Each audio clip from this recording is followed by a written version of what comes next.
لو تناهيتم إلى سر الحياة وصنعتم كائنا حيا نرى. اگر انسان فطرت سے ہٹ کر لذت حاصل کرنے کی کوشش شروع کر دے, آپ کے اندر کا پورا سیٹ اپ کیا ہوگا, برباد ہو. مثال کے طور پر آپ نے کہا سائنس نے چونکہ بہت ترقی کر لی ہے, اب بریانی کا نوالا یوں بنا کے منہ میں گھما کے کھانا, یا روٹی کا نوالا منہ میں رکھنا پھر چبانا پھر نگلنا.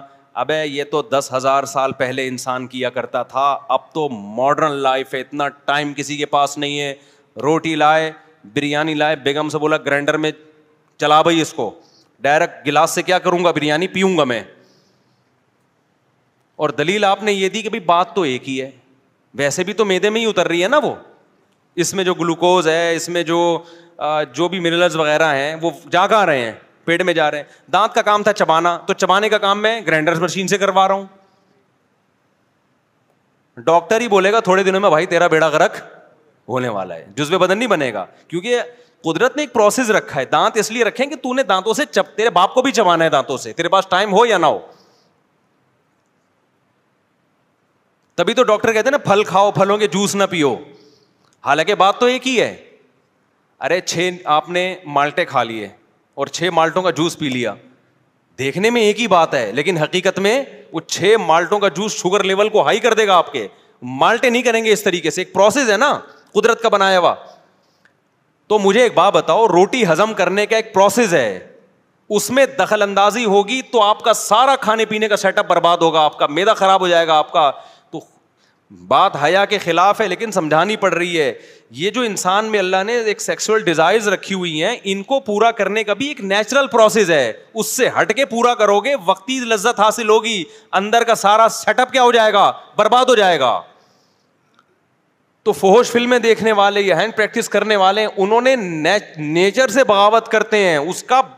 اس سے وہ جسمانی صحت کو کوئی نقصان نہیں ہوتا, دماغ کے ساتھ کھیل رہے ہوتے ہیں. وہ جو آپ کی جو مینٹل ہیلتھ ہے, یا آپ کے جو دماغ میں ایک اللہ نے ایک سسٹم رکھا ہوا ہے کہ ایک اس کا بھی ایک پروسیس ہے پورا, یہ اسٹیپ پھر یہ اسٹیپ پھر یہ اسٹیپ پھر وہ اسٹیپ, اس کے بعد انسان کی خواہش پوری ہوتی ہے, وہ ڈسچارج ہوتا ہے. آپ نے ان تمام اسٹیپوں کو دھاڑا سے سائڈ پہ رکھا اور کوئی مووی لگا لی ایک بہت ہی, جس سے آپ کے جذبات ایک دم بھڑک گئے اور اپنے ہاتھ سے اپنے آپ کو فارغ کر دیا. تو آپ کیا سمجھتے ہو یہ نیچرل ہے؟ یہ اس کا نقصان یہ ہوگا کہ جو آدمی جوس بنا کے پیتا رہتا ہے نا, پراٹھوں کو چبا کے ہضم نہیں کرتا, تھوڑی دیر میں جب پراٹھا آئے گا نا تو اس کا معدہ ہضم کرنے سے انکار کر دے گا. تو جو ہاتھ سے اپنی خواہش پوری کرتے ہیں, فحش فلمیں دیکھ کے یہ کام کرتے رہتے ہیں, جب ان کی شادی ہوگی تو بیگم سے اس طرح سے وہ سیٹسفائی نہ خود ہو سکتے ہیں نہ اس کو کر سکتے ہیں جو وہ لوگ کرتے ہیں جو ان برائیوں سے بچتے ہیں. نہیں یاری بات میرا خیال ہے سمجھ میں. اور بیگم سے محبت بھی نہیں ہوگی. آپ نے سائڈیں بدل کے اتنی تصویریں اپنی مرضی کی دیکھ لی. دیکھو مجھے ایک بات بتاؤ, آپ کو شدید بھوک لگی ہوئی ہو, کچھ بھی کھانے کو نہ ہو, تڑپ رہا ہو, مسور کی دال آ گئی, روٹی آ گئی, اچھی لگے گی کہ نہیں لگے گی؟ آپ پھوڑ پھاڑ دو گے, اور جس نے دی ہے نا اس کا شکریہ ادا کرو گے, یار آپ نے ٹائم پہ میری خواہش پوری کر دی, بھوک مٹا دی, میں بڑا مزہ آئے گا مسور کی دال کھانے میں. لیکن کیا ہوا, آپ تھے غریب آدمی, شدید بھوک لگ رہی ہے, پہلے مسور کی دال آئی, ابھی اس کی طرف لپک رہے ہو, اچانک ڈھکن, ایک تو دیکھ کر ڈھکن کھلنے کا اپنا ہی مزہ ہے یار, ڈھکن کھلا, قورمے کی خوشبو آنا شروع, ادھر ڈھکن کھلا, قورمے سے بھی اچھی کوئی چیز, ویسے قورمے سے اچھی کوئی چیز ہے نہیں, اب تک ایجاد ہوئی نہیں ہے, قورمہ بڑی مزے کی چیز ہے. اب وہ دال اچھی لگے گی آپ کو؟ اب دال پیش کرنے والے کا شکریہ ادا کرو گے آپ؟ تو دال کے ساتھ ناانصافی کوئی اتنا بڑا مسئلہ نہیں ہے, بیوی کے ساتھ ناانصافی یہ بہت بڑا ایشو ہے. یہ جب آپ نیٹ پہ فحش چیزیں بدل کے اپنی مرضی کی, یہ والی تو یہ والی, پھر یہ والی, پھر وہ والی, تو آپ کو اپنی بیگم کیا لگے گی؟ مسور کی دال بھی آپ بیگم سے کہو بیگم مسور کی دال مجھے کھلا دو, خود میرے سامنے آپ مجھے بالکل بھی اچھی نہیں لگتی. سمجھ رہے ہو؟ وہ جو نیچر چاہتی ہے نا دونوں میں ایک ٹوٹ کے محبت ہو, وہ محبت ختم.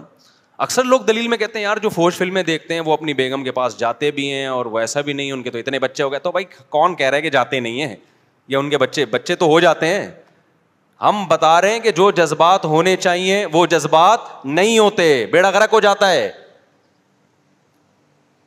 اچھا, ڈاکٹروں نے الٹا کہانی یہ شروع کر دی ہے, وہ کہتے ہیں جو یہ کرتے رہتے ہیں نا ہینڈ پریکٹس, وہ زیادہ اسٹرانگ ہوتے ہیں. اسٹرانگ اس لحاظ سے ہوتے ہیں, ٹھرکی ہو جاتے ہیں, وہ ان میں شہوت بہت زیادہ ہوتی ہے, اس لحاظ سے تو اسٹرانگ ہوتے ہیں. لیکن ایک نارمل آدمی جس طرح, مجھے اچھا نہیں لگ رہا بھائی ممبر پہ یہ باتیں کرنا, لیکن کیا کریں, ڈاکٹر تو کر ہی رہے ہیں نا, ہم بھی نہیں کریں گے تو پھر تو لوگ تو برباد ہو رہے ہیں. دیکھو, من تعجل بشیء قبل اوانہ عوقب بحرمانہ, ایک بڑا اچھا مقولہ ہے عربی کا, کہ جو کسی چیز کو وقت سے پہلے حاصل کر لیتا ہے, وقت پر اس کو اللہ وہ لذت نہیں دیتے, وقت پہ فائدہ نہیں ہوتا. اور یہ جو ہینڈ پریکٹس کرنے والوں کو ڈپریشن ختم ہوتی ہے نا, تو یہ ڈپریشن ہو اس لیے رہی ہے کہ تم نے اپنے آپ کو اس کا عادی بنا دیا ہے. عادت نہیں ہوگی تو ڈپریشن ہی نہیں ہوگی. اس کی میں ایک مثال دیتا ہوں. جیسے بعض لوگ کہتے ہیں کافی پینے سے اسٹریس ختم ہوتی ہے, کہتے ہیں کہ نہیں کہتے, کڑک سی چائے پینے سے اسٹریس ختم. تو مجھے بتاؤ, جب کافی اور چائے ایجاد نہیں ہوئی تھی تو پھر تو لوگ سارا دن اسٹریس میں ہی رہتے ہوں گے. کیا خیال ہے بھائی؟ ان کو سب کو ایک ایک کافی پلاؤ میری طرف سے. یعنی میں ڈاکٹروں پہ حیران ہوتا ہوں, یار آپ کس قسم کی باتیں پبلک کو سکھا رہے ہو. ڈاکٹر کافی پیا کریں 2 ٹائم, بلیک کافی, وائٹ کافی. او بھائی نہیں پیا کرو, اگر پینا ہے تو پی لو, لیکن اس پہ ثواب کے لیبل مت لگاؤ کہ صحت کے لیے بہت اچھی, اسٹریس ختم کرتی ہے. ان کی ختم کرتی ہے جن کو اس کی عادت پڑ چکی ہے. جن کو عادت نہیں ان کو اسٹریس ہوتی نہیں ہے, جب نہیں ہوتی تو ان کو ختم کرنے کی بھی ضرورت نہیں ہوتی. یہ تو کافی تو چند 100 سال پہلے کی ایجاد ہے, کسی کو دریافت ہوئی تھی, اس نے پی کے کھا کے دیکھی انہوں نے, اور دماغ اس کا نا ٹن ہو گیا. اس نے کہا یار بڑا زبردست مزہ آ رہا ہے. کوئی سنا ہے کسی مسلمان ہی کا کارنامہ ہے یہ کافی بھی. کوئی حکیم صاحب ہوں گے, جڑی بوٹیوں کو مسلمان حکمت میں بڑی ترقی کی تھی نا, جڑی بوٹیاں پہ کام کر رہے تھے کہیں, تو کوئی کافی کا پودا شودا آیا, اس نے پی کے دیکھا, انہوں نے بڑا یار ایک دم پھڑکنے لگا نا, پھر وہ لت ڈال دی سب کو. واللہ عالم, بعض کہتے نہیں پھر گورے نے اس میں ہمیں ترقی کی. اب بتاؤ, کافی اور چائے سے جو آپ کی اسٹریس دور ہوتی ہے, تو میرا سب سے بڑا سوال یہ ہے کہ جب یہ کافی اور چائے ایجاد نہیں ہوئی تھی, لوگوں نے اتنی بڑی بڑی جنگیں اسٹریس میں کیسے لڑنی. سلطان محمد فاتح نے 1000 سال سے وہ قلعہ جو فتح نہیں ہو رہا تھا, اپنے فوجیوں کو لے جا کے اتنی طاقتور فوج سے اسٹریس میں کافی پیے بغیر, چھٹا لگائے بغیر, آئس لیے بغیر, چرس پیے بغیر, اتنا بڑا ترکی کیسے فتح کر لیا. وجہ اس کی یہ تھی بھائی, وہ کافی اس کو کبھی ملی نہیں ہے, تو اس کو کافی کی لت بھی نہیں پڑی. ان کی اسٹریس ہوتی تھی تو سو جاتے تھے, وہ اٹھتے تھے تو پھر فریش ہو جاتے تھے.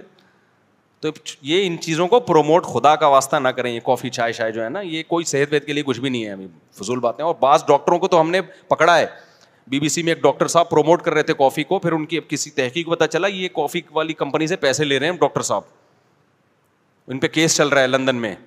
کافی کمپنی سے رشوت لے کے اس کے فضائل سنا رہے ہیں. میری فیلڈ میڈیکل سائنس نہیں ہے, کہیں پھر ڈاکٹر لوگ بولتے ہیں تمہاری جب کافی تمہاری فیلڈ نہیں تو ٹانگ کیوں اڑا رہے ہو. میں تو ایک نارملی بات کر رہا ہوں کہ اسٹریس دور اگر کرتی ہے بھائی, تو جب یہ نہیں تھی تو کیا دور ہوتا تھا. تو اسٹریس یقیناً دور کرتی ہے, لیکن ان لوگوں کی جن کو پینے کی عادت پڑ چکی. اور ایک خطرناک بات پتہ ہے ان چیزوں میں کیا ہے, آپ شروع میں 2 کپ پیئیں گے نا, تو پھر آپ عادی ہو جائیں گے, پھر اس کا اثر کیا ہو جائے گا, ختم. پھر 3 پینے پڑیں گے تھوڑے دنوں کے بعد. اور ایسے بھی ہم نے دیکھے 20-20, 25-25 کپ پی رہے ہوتے ہیں بیٹھ کے, وہ سیٹ ہو گئے کافی پہ. یقیناً کچھ فائدے ہوتے ہوں گے, لیکن نقصانات زیادہ ہیں. خیر, کافی چائے تو پھر بھی حلال ہے, ہم اس کے زیادہ وہ نہیں ہے, پینا ہے آپ پئیں اپنی ذمہ داری پہ. لیکن یہ جو ہے میرے بھائی, یہ ہینڈ پریکٹس ہو گیا, فحش فلمیں ہو گئیں. خدا کے لیے اپنے آپ کو برباد مت کرو, یہ خود لذتی ہے, ہو جاتی ہے. توبہ استغفار کرو, اللہ کو مناؤ.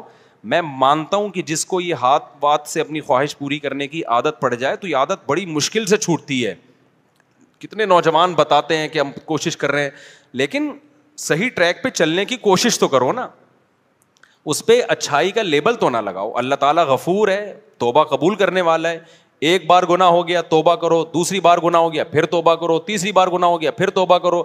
آپ بار بار گناہ کر کے تھک سکتے ہو, توبہ بار بار کر کر کے تھک سکتے ہو, اللہ معاف کر کر کے نہیں تھکتا. لیکن خدا کے لیے اس پہ صحت کا اور اس پہ اچھائی کا اور اسٹریس دور کرنے کا لیبل مت لگاؤ اس پہ. یہ صحت کے لیے نقصان دہ چیزیں ہیں, جسمانی صحت کے لیے بھی نقصان دہ ہیں. ان لڑکوں کے لیے جو ٹین ایجر ہیں ان کی جسمانی صحت بھی متاثر ہوتی ہے, اور جو عمر تھی جن کی ذرا 22, 23, 24 سال سے زیادہ ہو گئے تو جسمانی صحت ان کی خراب ہو نہ ہو, دماغی صحت کیا ہو جاتی ہے, بہت برباد ہو جاتی ہے. کیونکہ جو ایک پروسیس خدا نے ایک خواہش پوری کرنے کا رکھا ہے, آپ جو نیچرل ہے, آپ نے اس نیچرل پروسیس کو کیا کر دیا, خراب کر دیا آپ نے. ہمارے ایک دوست نے ایک بتایا کہ ایک ڈاکٹر نے جانوروں پہ تجربہ کیا اس کا, کسی طریقے سے نا ایک جانور کو عادت ڈالی کہ وہ فیمیل کے بغیر اپنی خواہش پوری کرے, کسی طرح سے انگریز تو کرتے ہیں نا. پھر جب وہ فیمیل کو قریب لایا گیا نا جانور کے, تو وہ اس کے ساتھ نہیں, یعنی وہ جو ہے نا بریڈنگ نہیں ہو سکی.